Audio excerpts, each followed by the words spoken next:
Organising Committee. Without further ado, I'll hand the floor to Chair Coates, who will make a few opening remarks. Thank you, Chair.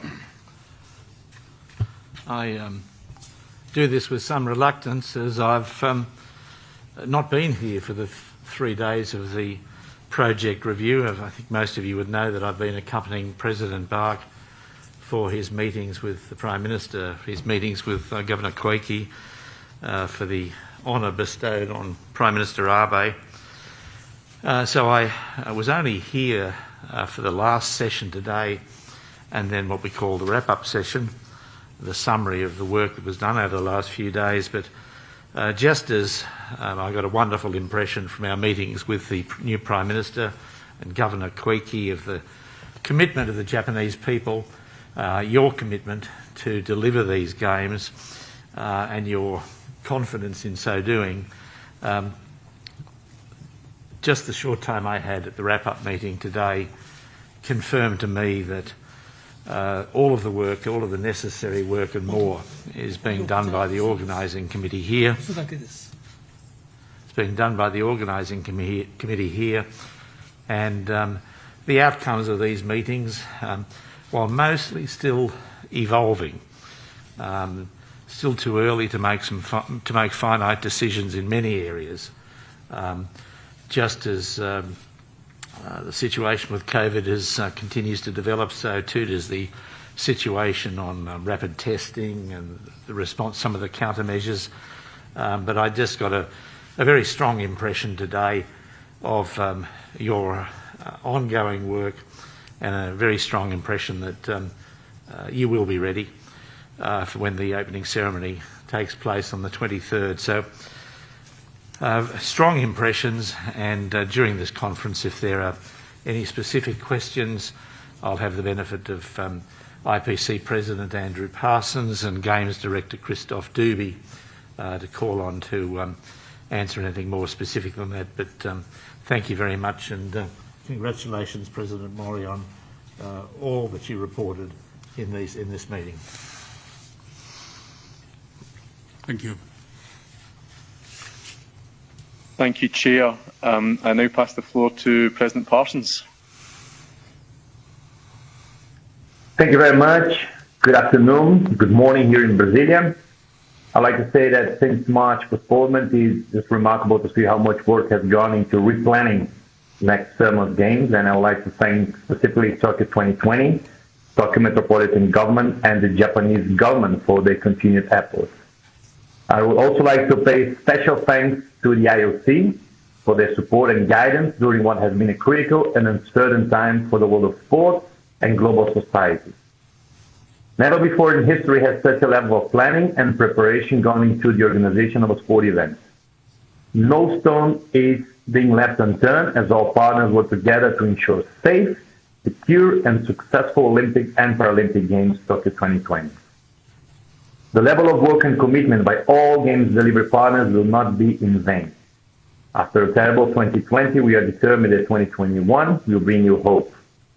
The Olympic and Paralympic Games Tokyo 2020 will be a celebration of human diversity and ability, a global showcase of resilience, and the starting point for a better, more inclusive post-corona world. The world needs the Games next summer, and for the world's 1 billion persons with disabilities, next year's Paralympics has never been more important or more urgently required. While the COVID-19 pandemic has impacted nearly every person on this planet, it has impacted persons with disabilities disproportionately. Already the world's largest marginalized group, COVID-19, has made matters much worse, furthering levels of discrimination and exclusion in many vital areas. At a time of crisis, the world needs inclusion, not exclusion. Change starts with sport, and next year's Paralympic Games are a platform to place disability at the heart of the diversity agenda and show the world why inclusion matters. With record numbers set to watch Tokyo 2020, we are determined to use the Paralympics to change attitudes, break down barriers of inequality, and create more opportunities for persons with disabilities. Post-pandemic, we must build back better, and next year's Games will not just be, it's not only about being spectacular, but also acting as a starting point for a better and more inclusive for all. Let me just finally say that I'm absolutely impressed with the level of commitment from the IOC, the Tokyo 2020 Organizing Committee, Japanese government, and TMG. The last 10 to 52 hours have I'm been great impressed, and thank you very much for the equal level of engagement both on the Olympics and the Paralympics from the Japanese side. Thank you very much. Thank you, President Parsons. I now hand the floor to President Mori. President Mori, please. はい。先ほど3日間のプロジェクトレビューを終えました。コーツ委員長、そして IPC パーソン長、そして IPC パーソン会長、IOC の皆様からもさまざまなご意見をいただきありがとうございます。Many views were expressed and advice was given by all of you from IOC and IPC. The special mention I should make here is that we had the visit of President Bach of IOC on the timing of project review. He delivered greetings in the beginning of project review. During his stay, he met with various people. He visited the stadium and the village. He was energetic, especially with the Prime Minister Suga. He reaffirmed that they will be closely coordinating and cooperating, looking toward safe and secure games by certainly realizing the games next year. I heard about the reaffirmment. I am so encouraged. President Bach many times repeated during his stay. In the world, people are living in uncertainty. Nobody has ever experienced this uncertainty where nobody can see the future. While this situation continues, we know that there are a variety of opinions looking toward the games in 8 months' time. We believe that our efforts for staging the game next year will be contributing to overcoming the COVID-19 by the society. In order to stage safe and secure games, how can we really stage and deliver the game? So we exhaustively conducted discussions, and we were able to gain the understanding of various people. At project review, exactly that kind of discussion was conducted. Regarding the countermeasures, we conducted consultation involving IOC, IPC, central government, TBMG, and Tokyo 2020. We have confirmed the close coordination. So we will be having the interim report by the end of this year. So when the flame is lit next time, it will show the moment of unity and solidarity that humankind has never seen in the past. In a difficult time like this, Olympic and Paralympic values would be shared by many people of the world. I'm confident about that. Continuously, we will work towards safe and secure games. We will be closely liaising with the relevant organizations, and I will be devoting my energy for the preparation. Thank you very much.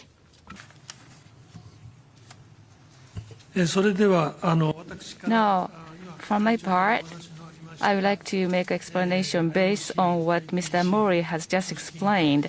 The meetings among 5 parties, including IOC, IPC, TMG, national government, and Tokyo 2020. Let me give you the report of the discussions we had. We had the following discussions.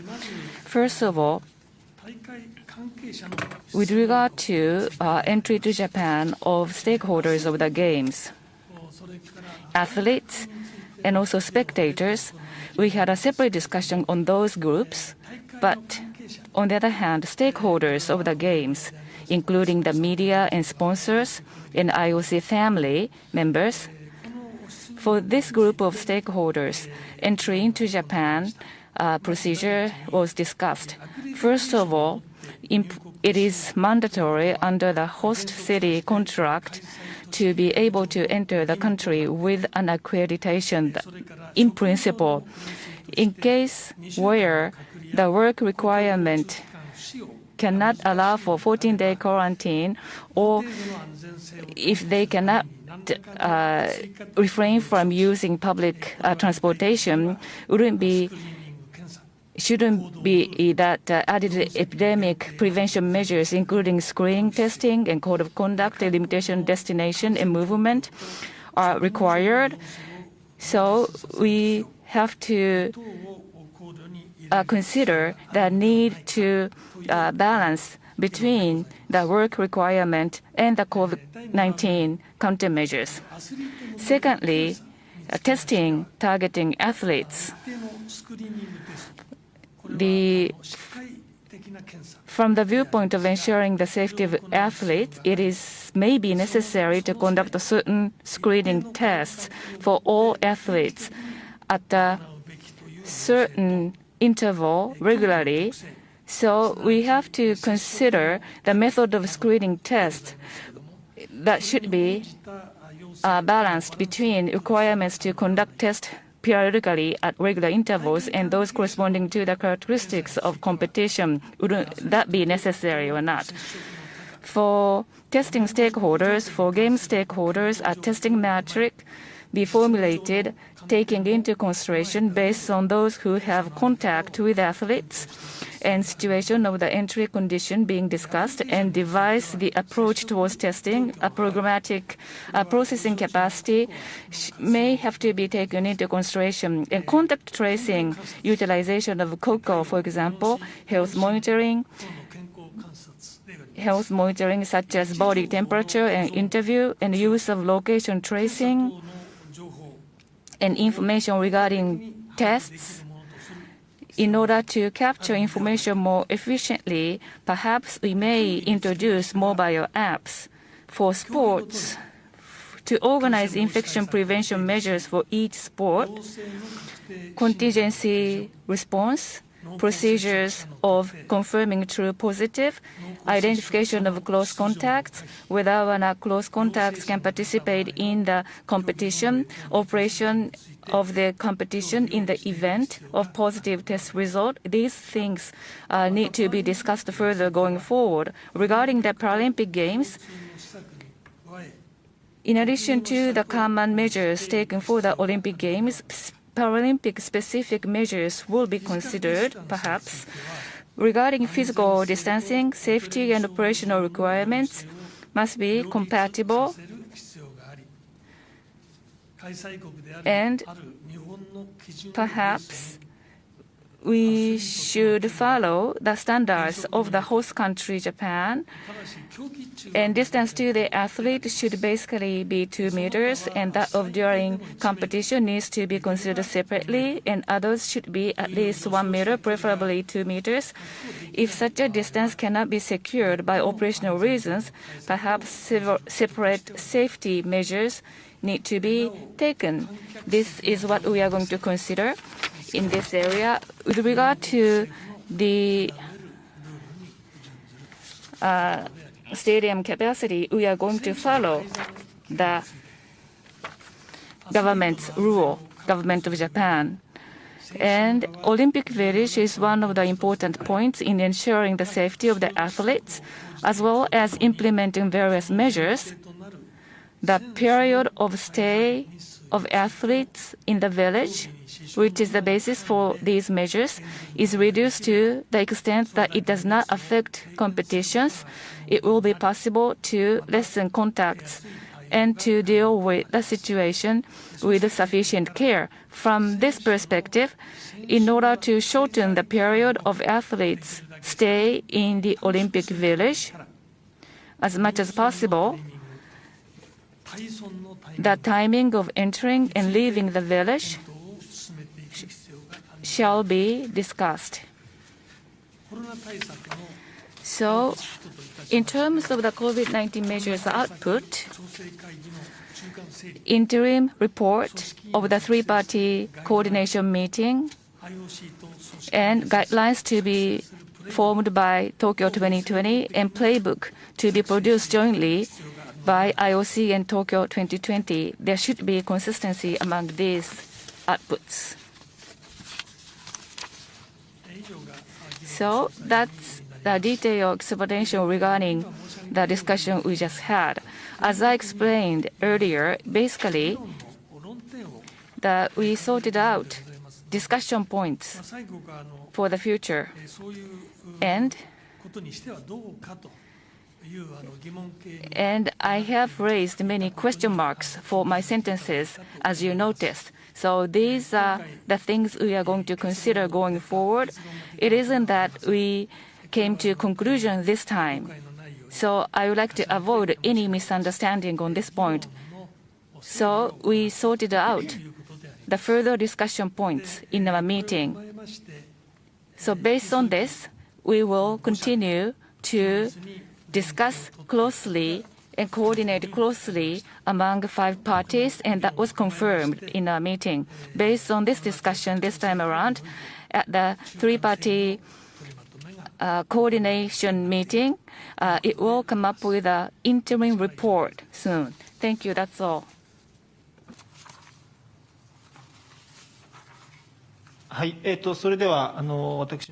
Thank you very much. I'll be moderating this Q&A session. If you have a question, please raise your hand. And if you are remotely connected, please enter your information about your name and affiliation. Please, any questions? The second person, second row. I couldn't see this person. Yuki-san, please. Thank you. Thank you very much. One question each to President Coates and President Parsons. With due respect to those meticulous study and planning, we all know that planning is different from real operation. And one of the, in terms of COVID-19 countermeasures, one of the unpredictable elements could be how well people, athletes, spectators alike, people would observe the rules. What is your gut feeling or thoughts? You are, IOC Vice President as well as NOC President. You knew how people would react, Olympic families alike. What is your thoughts of the core value or principle of the approach to set the guideline and ask them to convey those to respective tiers of people? And then what is your thoughts of penalties? It's a very difficult question, I understand, but if you could give us thoughts at this hour.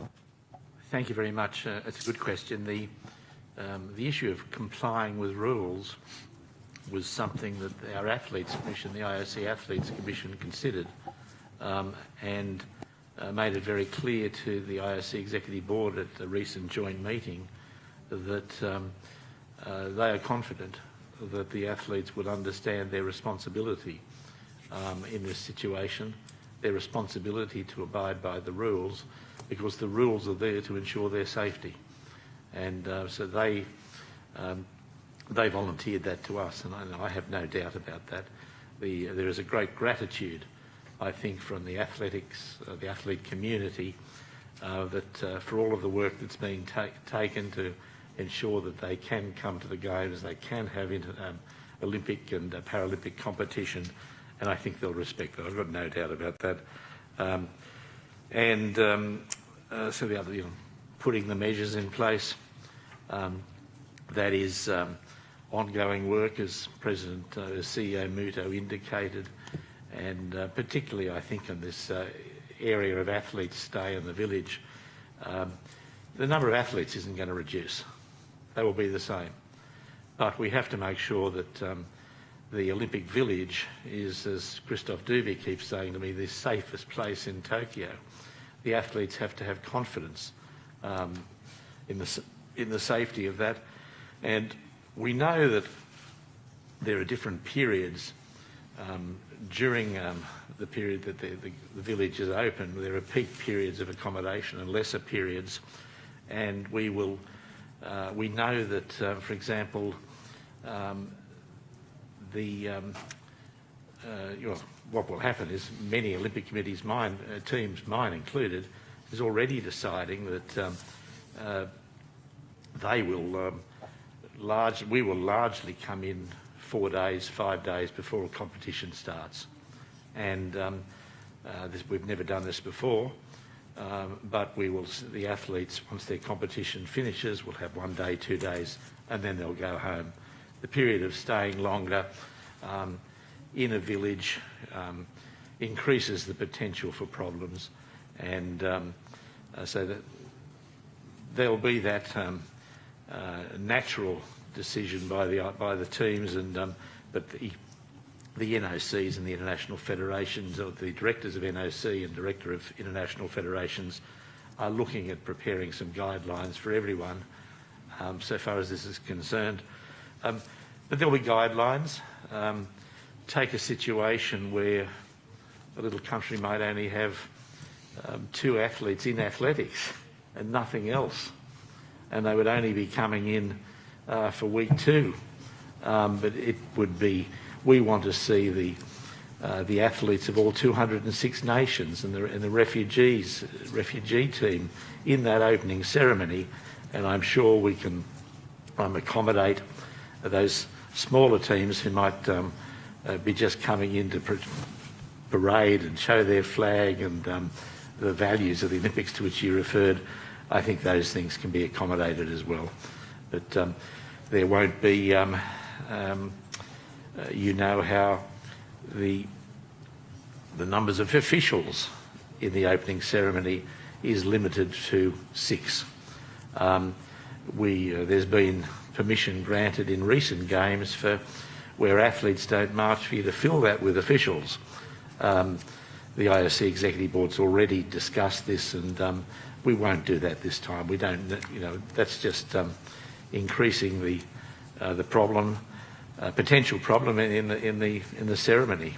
And we know that anyway there'll be periods that that will be set as guidelines, and I think that will help to ensure that people can have confidence in staying in a village, that it's not overpopulated.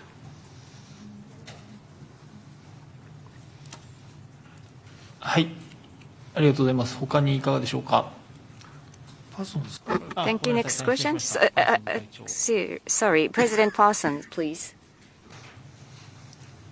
Well, I just want to add to what Chairman Coase has said, that I'm absolutely confident that people will play by the rules. They will respect whatever guidelines are put in place. Every stakeholder involved in the Olympics and in the Paralympics, they understand the importance of getting these games on. So I think they will be absolutely collaborative. So I don't see major issues on that particular aspect of it. I think it's about ensuring their own safety and the safety of everyone around them, and the importance of the games.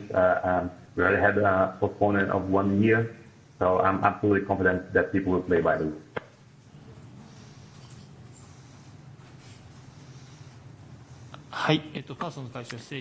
Thank you, and apologies for that, President Parsons.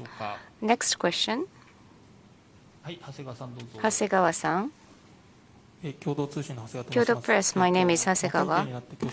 Sorry for the detailed question. I have 2 questions to CEO Mr. Muto, and these are questions with regards to the substance of the meeting that had just taken place.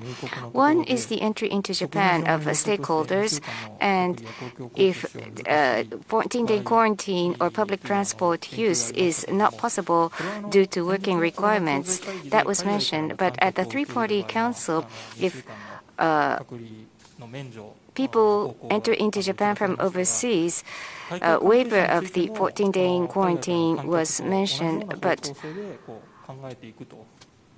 is it possible to consider that the Games stakeholders will also be treated as such foreigners who will be waived from the 14-day quarantine? That's my first question. And secondly, 2 meters is the basic social distance necessary for athletes. Just to confirm, during the games, in all scenes, those who would be in contact with the athletes should be taking 2-meter distance. Is that what is meant? Can you elaborate? Thank you very much for the questions. First of all, on your first question, games stakeholders, can we consider them as the same as the spectator? That's the discussion point. When you say stakeholders, if it's the media, they would come to report on the games. So if they are required to quarantine for 14 days, they may not be able to fulfill their duties. So how should we think about those people? We should take measures so that they are able to fulfill their duties. That's the discussion point. So they aren't the same as spectators, in other words. And also on social distance, in principle, if athletes, in the case of judo or wrestling, it's impossible. Those are contact sports, so you have to deal with them separately. But say in the case when media journalist interviews an athlete, we think that it's desirable to abide by the 2-meter social distancing guidance. Now, when you say social distancing, 2 meters is the benchmark, and you have to at least have 1 meter under any circumstances. But then if there are situations where even 1 meter social distancing cannot be ensured, then there could be an alternative measure that would have the same effect as social distancing. And another challenge is to discuss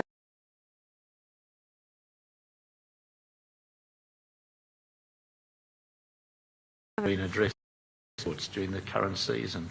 I understand that they redefined what the mixed zone was, and so that the athletes aren't as proximate to the media when they finish their competition and things like that.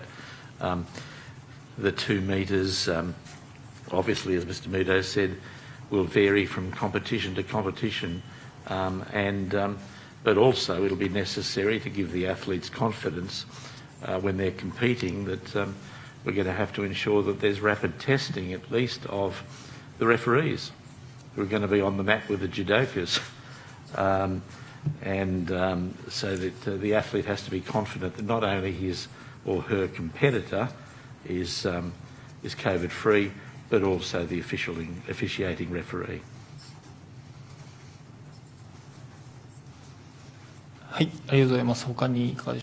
Thank you very much. Any other questions? The lady over there. Thank you very much. Francesca Argalato with Nikkei Asia. President Coates, you mentioned that you will consider lessening the amount of time that athletes spend in the village. Will you also discourage them from going out into the public and sightseeing? Yes.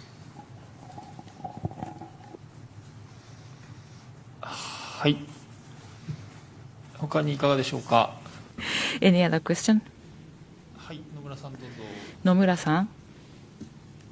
Asahi newspaper, Nomura is my name. Earlier, 2-meter distancing. I have a follow-up question.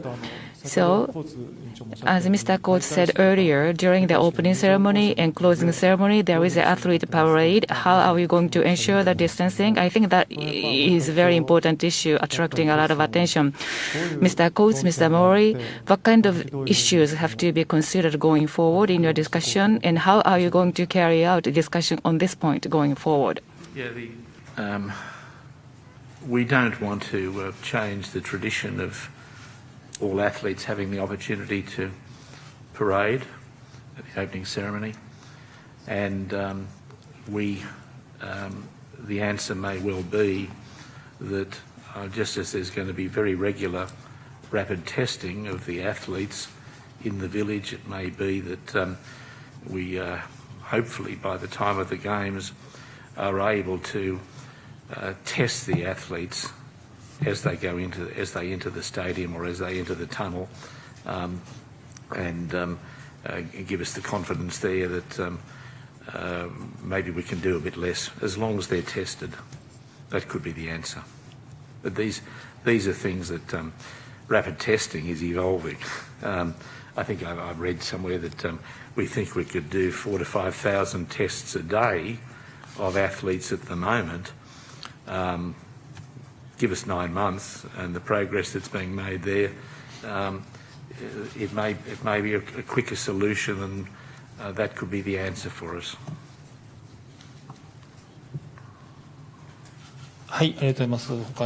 Thank you very much. Well, responding to your question, most probably that is going to gather the greatest attention during the game this time. As Mr. Coates said, we have still 9 months. So we commenced the discussion quite early on. We've been talking about simplification of the games. Since we cast our judgment thereof, this topic came first. And until the very last moment, we will not be able to come to a conclusion. So for a long time, things could change. So we will have to consider various cases. It's not only athletes' parade. The staging area, waiting area, according to current plan, a limited space is designated, and the 2-meter distance would be rather difficult. And we have to consider the number of people involved. Then we will have to consider the entire number of people involved in the event, as Mr. Coates frequently says.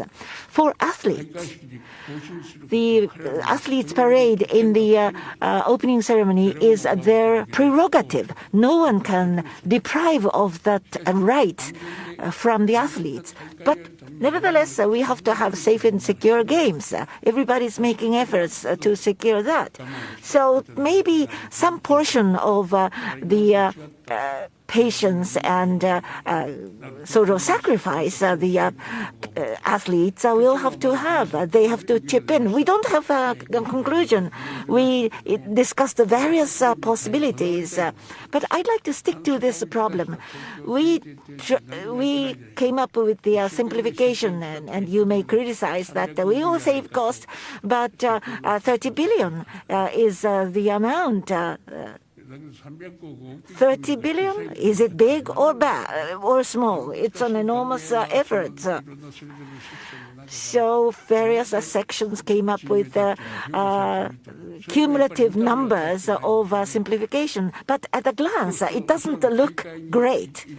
And then 10,000 people will come, or 20,000 people with officials will parade, and then they will be orderly in proper number, reasonable number. Then it will give a proper impression to the viewers. So I'd like to have a sense of attachment to this problem.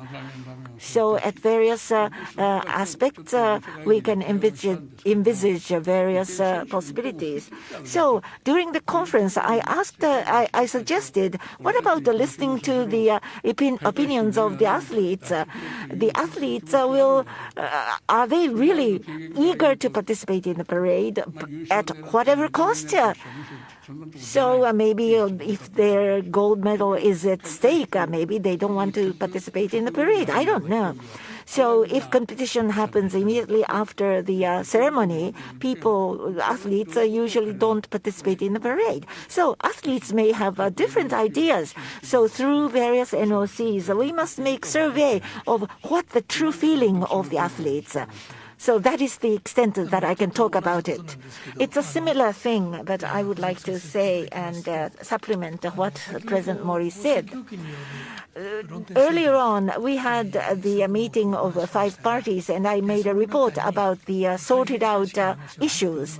And that discussion didn't include ceremonies. To phrase it in a different way, with 5 parties, we sorted out issues, but ceremony or parade was not the subject of the discussion by 5 parties. Mr. Mori spoke of the issue. So it's a fact that we have been discussing, but during what kind of direction are we going to follow? We didn't discuss anything by 5 parties. So that is why I didn't mention anything about the athletes taking part in the parade in my presentation. So the approach is different. different. The treatment of the issue is a bit different. That's why I didn't mention it. As President Murray alluded, there are 17 sports whose competition commences the day after the opening ceremony, individual sports, and there are 2 team sports. There will be the teams who are also not based in Tokyo. We wouldn't bring them in, for example, as might have happened in the past. So there's a natural reduction in numbers, and correct me if I've already said this, but there used to be a policy that you were allowed to march the number of athletes you have, but if there were less than your full complement who wanted to march, you could fill the numbers with officials. We won't be permitting that. For the bigger teams, they will have their 6 officials who can march, but we won't allow them to put another 50 in there to take up spots that athletes aren't taking up. So it'll come down.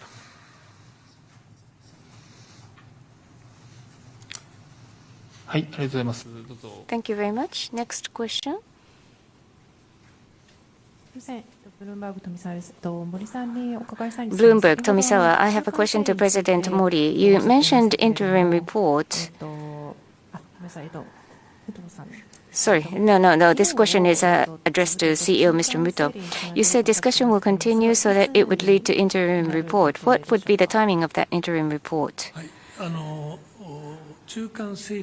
The interim report is expected sometime in December. At least we're conducting discussion on that assumption. This is work in progress, so we will not come up with any conclusion, and we don't know the exact timing, but the issues with regards to, for example, budgeting will have to be mentioned in one way or the other by December, or else budget cannot be earmarked. So that's the timeline we have in mind. Any other questions? Harada-san. TBS, Harada is my name. I have 2 questions. First one is as follows.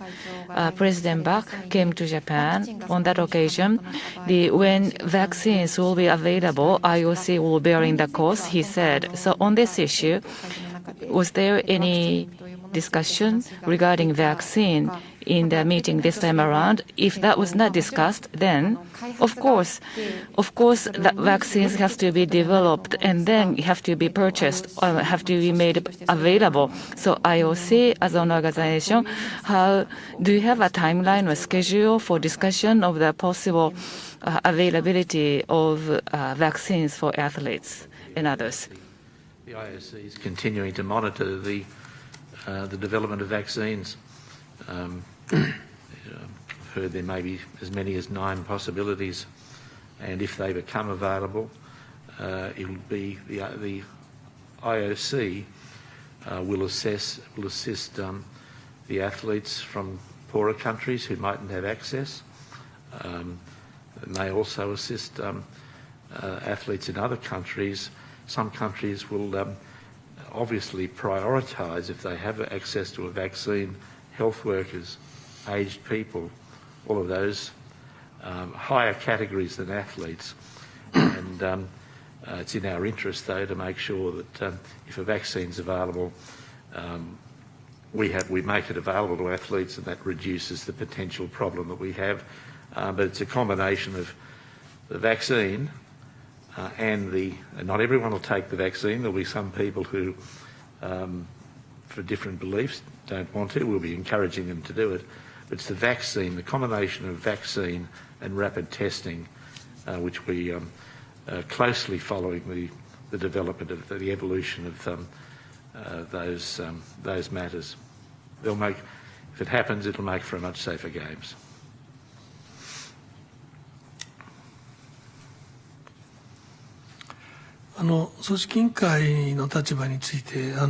With regard to the position of the Tokyo 2020, let me respond to that question.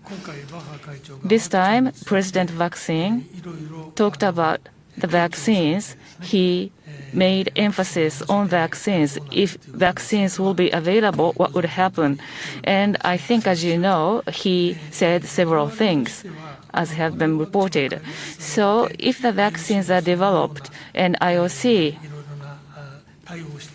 will respond to this in various ways, I think we are very appreciative and grateful for IOC's effort in this regard, because IOC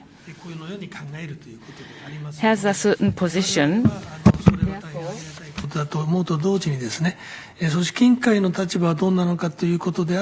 So, as a Tokyo 2020, we are going to monitor closely how the vaccine will be developed and made available, because that is not clear as of now. Therefore, with a great deal of interest, we are going to closely monitor the evolution. Depending on the situation, we would like to respond in a flexible manner. Thank you. Sorry, I have one more question. Regarding testing, you will continue to assess and evaluate. So I think, Mr. Muto, you made some remarks to the procedures of confirming the positivity and so forth. Mr. Bach met with Mr. Watanabe of gymnastics the other day. They had the international event.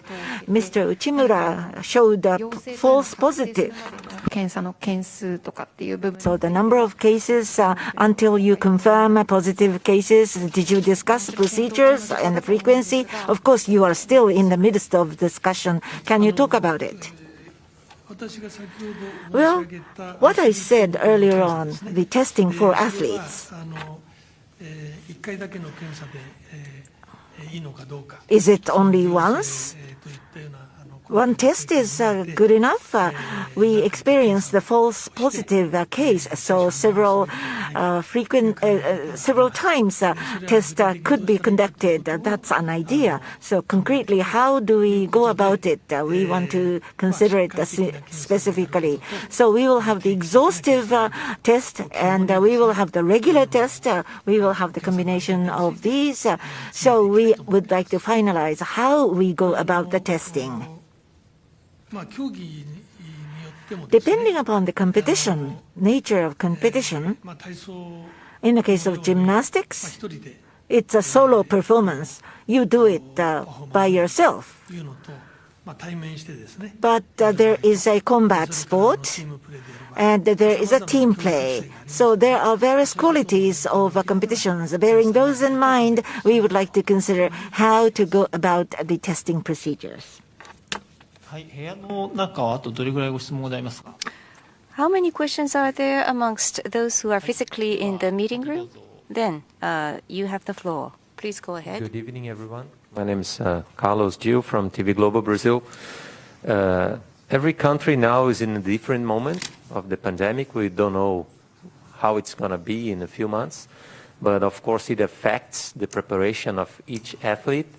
So to have an unbalanced Olympics under the sportive point of view is a kind of collateral damage that the IOC is considering? We certainly hope that the National Olympic Committees are doing everything to ensure that their athletes are preparing in as safe an environment as they can. There's been some examples of in Europe of athletes who've tested positive, and I don't know the particular situation in, or I know Brazil is in a very bad situation. I recognise that. We just have to rely on the National Olympic Committees and the international federations. We've been providing them with guidelines as to the most appropriate way to train and prepare. And we have to just delegate that responsibility. And I'm sure that some countries are in a better position, but it's I don't know the situation in Brazil, whether you've got any particular numbers of athletes who are potential Olympians or Olympians who have contracted the coronavirus, and they tend to recover young athletes, much better and quicker than older people. I read of members of the United States Women's 8.